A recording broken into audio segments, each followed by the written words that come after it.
তাহাজ্জুদের নামাজ কিভাবে আদায় করবেন? তাহাজ্জুদের নামাজ আদায় করবার নিয়ম পদ্ধতিটা জেনে নেন। এই নামাজ অত্যন্ত গুরুত্বপূর্ণ একটি নামাজ। এই নামাজের মাধ্যমে আল্লাহর নৈকট্য লাভ হয়। এই নামাজ পড়ে আল্লাহর কাছে দোয়া করলে আল্লাহ সাথে সাথে দোয়া মঞ্জুর করেন। সূরা বনী ইসরাঈল 15 নম্বর পারা 8 নম্বর পৃষ্ঠা 13 নম্বর লাইনের 79 নম্বর আয়াতে আল্লাহ পাক রব্বুল আলামিন বলেন, ومن الليل فتهجد به نافلة لك عسى أن يبعثك ربك مقاما محمودا। হ্যাঁ নবী, আপনি রাত্রের কিছু অংশ তাহাজ্জুদের নামাজ আদায় করুন, এটা আপনার জন্য রবের পক্ষ থেকে অতিরিক্ত। যদি আপনি তাহাজ্জুদের সালাত আদায় করেন, এর বিনিময়ে আল্লাহ পাক আপনাকে মাকামে মাহমুদ দান করবে। মাকামে মাহমুদ প্রশংসিত একটি স্থান, যেটা আল্লাহ পাক রব্বুল আলামিন একমাত্র আমাদের নবী বিশ্ব নবী মুহাম্মদ সাল্লাল্লাহু আলাইহি ওয়াসাল্লামকে দেওয়ার প্রশংসা করেছেন, দেওয়ার জন্য প্রতিশ্রুতি দিয়েছেন। কিয়ামতের ময়দানে একমাত্র আপনার আমার নবী বিশ্ব নবী মুহাম্মদ সাল্লাল্লাহু আলাইহি ওয়াসাল্লামকে দেওয়া হবে। এটা উড়ন্ত একটা চেয়ার বা কুরসি, যা অটোমেটিক উঠতে থাকবে। বিশ্বনবী মুহাম্মদ সাল্লাল্লাহু আলাইহি ওয়াসাল্লামের সামনে আসবে, বলা হবে মাকামে মাহমুদের মধ্যে উঠেন। বিশ্বনবী মুহাম্মদ সাল্লাল্লাহু আলাইহি ওয়াসাল্লাম বলবেন, আমি উঠবো না, কারণ উঠার পরে যদি আমাকে টান দিয়ে জান্নাতের মধ্যে নিয়ে যায়, আমার এতিম উম্মতের কি হবে? আল্লাহ নবী উঠবেন না, ডান হাতটা মাকামে মাহমুদের উপর রেখে দিয়ে বলবে, আল্লাহ আমি আপনার কথা রেখেছি, কিন্তু আমার উম্মতের ফায়সালা হওয়ার আগ পর্যন্ত মাকামে মাহমুদের মধ্যে আমি উঠব না। এই হলো মাকামে মাহমুদ। আল্লাহ বলেছেন, হে নবী, আপনি রাত্রের কিছু অংশে তাহাজ্জুদের সালাত আদায় করেন, এটা আপনার রবের পক্ষ থেকে অতিরিক্ত, কিন্তু আপনার রবের বিনিময়ে আপনার মাকামে মাহমুদ দান করবে। সালাতের মাধ্যমে আল্লাহ নৈকট্য হাসিল হয়। এই জন্য আল্লাহ পাক রব্বুল আলামিন সূরা বাকারার 153 নম্বর আয়াতের মধ্যে বলেন, ইয়া আইয়ুহাল্লাযীনা আমানুস্তাঈনু বিস-সাবরি ওয়াস-সালাহ ইন্নাল্লাহা মা'আস-সাবিরিন। হে বিশ্বাসীরা, তোমরা দরুদ এবং সালাতের মাধ্যমে আল্লাহর কাছে সাহায্য চাও। নামাজের মাধ্যমে আল্লাহর কাছে সাহায্য চাইতে বলা হয়েছে। নামাজের মধ্যে বান্দা বান্দি যখন সেজদা দেয়, একদম আল্লাহর নিকটবর্তী হয়ে যায়, আল্লাহর একদম নিকটবর্তী হয়ে যায়। বিশ্বনবী মুহাম্মদ সাল্লাল্লাহু আলাইহি ওয়াসাল্লাম বলেন, বান্দা বান্দি যখন সেজদা দেয়, আমরা মনে করি ফ্লোরের সেজদা দিয়ে যায় নামাজে, না না, আমাদের সেজদা সরাসরি আল্লাহর কুদরতি কদমের মধ্যে পড়ে যায়। এই জন্যই তো বেশি বেশি তাহাজ্জুদের নামাজ আদায় করবেন।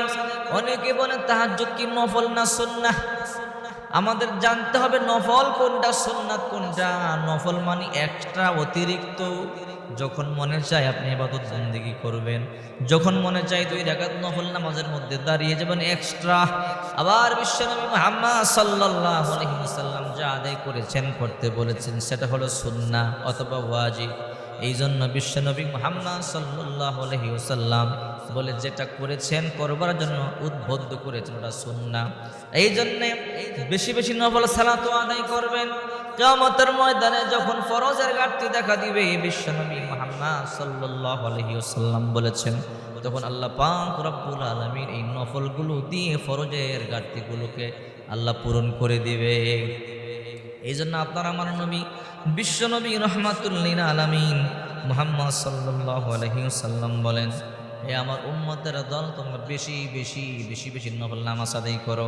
আল্লাহ হাবিব বিশ্বনবী মুহাম্মদ সাল্লাল্লাহু আলাইহি ওয়াসাল্লাম যখন হিজরত করে মক্কা থেকে মদিনাতুল মুনাওয়ারায় গেলেন, লাম্মা কাদিমান নবী আল মাদিনাতা জিতু ফালাম্মা তাবায়ানতু ওয়াজহাহু আরাফতু আন্না ওয়াজহাহু লাইসা বিওয়াজহিল কাযাব।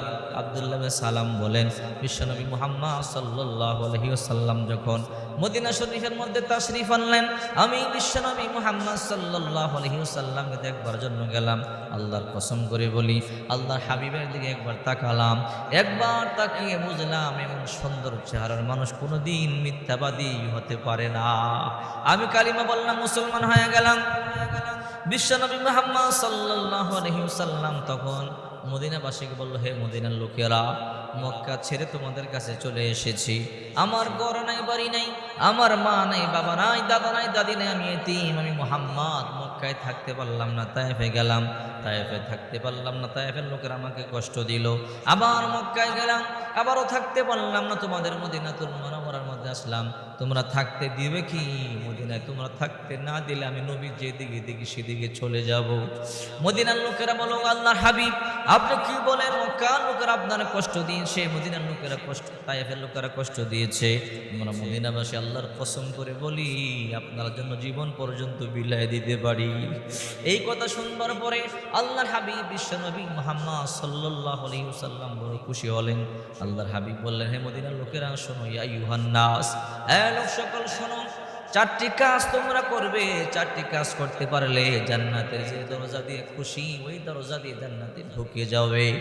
মদিনার লোকেরা বলল, ইয়া রাসূলুল্লাহ কোন চারটা কাজ? এক নম্বরে আফসুস সালাম, তোমরা একে অপরকে সালাম দিবে। বিশ্বনবী মুহাম্মদ সাল্লাল্লাহু আলাইহি ওয়াসাল্লাম বলেন একে অপরকে সালাম দিবে। সালাম দিলে শান্তি বর্ষিত হয়, রহমত বর্ষিত হয়। সালাম মানে দোয়া, যত বেশি সালাম দিবে আল্লাহ তাআলা তত বেশি কল্যাণ দান করবে। যেই ঘরে যত বেশি সালামের আদান প্রদান হবে ওই ঘরে তত বেশি শান্তি আর রহমত বর্ষিত হবে। যেই সমাজে যত বেশি সালাম আদান প্রদান হবে ওই সমাজে তত বেশি শান্তি রহমত বর্ষিত হবে। যেই দেশে যত বেশি সালাম আদান প্রদান হবে ওই দেশে আল্লাহ তাআলা তত বেশি শান্তি রহমত বর্ষিত করবে। এক নম্বর আফসুস সালাম। দুই নম্বর আতিমুত তুআম, অনাহারীকে খাদ্য দিবেন। এতিম মিসকিন যখন ভিক্ষুক আপনার কাছে আসবে খালি হাতে ফিরাবেন না, কিছু না কিছু দিয়ে বিদায় করবেন। আল্লাহর হাবিব বলে যদি কিছু না থাকে মাথার মধ্যে হাতটি বুলিয়ে বলবো, আল্লাহর বান্দা বান্দি আমাদের ঘরে আজকে কোনো কিছু নাই, তোমরা মাফ করে দাও। আবার একদিন আসবে তোমাদেরকে সাহায্য করব। এই যে আপনি মাথার তালুতে হাত দিয়ে দোয়া চাইলেন, বিশ্বনবী মুহাম্মদ সাল্লাল্লাহু আলাইহি ওয়াসাল্লাম বলেন হাতের তালুতে যতগুলো পশম লেগেছে আল্লাহ তাআলা সেই পরিমাণ সওয়াব আমলনামায় দিয়ে দিবে। তিন নাম্বার ওয়াসিলুল আরহাম, আত্মীয়তার সম্পর্ক মজবুত রাখবেন, ছিন্ন করবেন না। রাসূল করিম সাল্লাল্লাহু আলাইহি ওয়াসাল্লাম বলেন লা ইয়াদখুলুল জান্নাতা কাতিউন, আত্মীয়তার সম্পর্ক ছিন্নকারী জান্নাতে যাবে না। চার নাম্বার ওয়াসাল্লু বিল্লাইলি ওয়ান নাসু নিয়ামুন তাদখুলুল জান্নাহ। বিশ্বনবী বলেন রাত্রিকালীন সময় তাহাজ্জুদের নামাজ আদায় করো, মানুষ যখন ঘুমায় থাকে। এই চারটা কাজ করতে পারলে জান্নাতের যে দরজা দিয়ে খুশি ওই দরজা দিয়ে জান্নাতে ঢুকে যাবেন। তাহাজ্জুদ 2 রাকাত করে বলবেন, নফল নামাজ 2 রাকাত করে আদায় করবেন। 4 রাকাত আদায় করতে পারেন, 8 রাকাত আদায় করতে পারেন, 6 রাকাত আদায় করতে পারেন, 12 রাকাতও আদায় করতে পারেন। আবার কমপক্ষে 2 রাকাত পর্যন্ত আদায় করতে পারেন, কোনো সমস্যা নাই। সর্বনিম্ন 2 রাকাত, বেশি যত আদায় করতে পারেন। নফল নামাজের নিয়ত করে তাহাজ্জুদ যে কোনো সূরা দিয়ে 2 রাকাত করে আদায় করবেন। আদায় করবার পরে আল্লাহর দরবারে হাত তুলে দোয়া করবেন, আল্লাহ তাআলা অবশ্যই আপনার দোয়া মঞ্জুর করবে। ওই সময় আল্লাহ প্রথম আসমানে চলে আসেন, এসে বলে হে আমার বান্দা বান্দি আজকে যা চাইবা আমি রব তোমাদেরকে তাই দিই।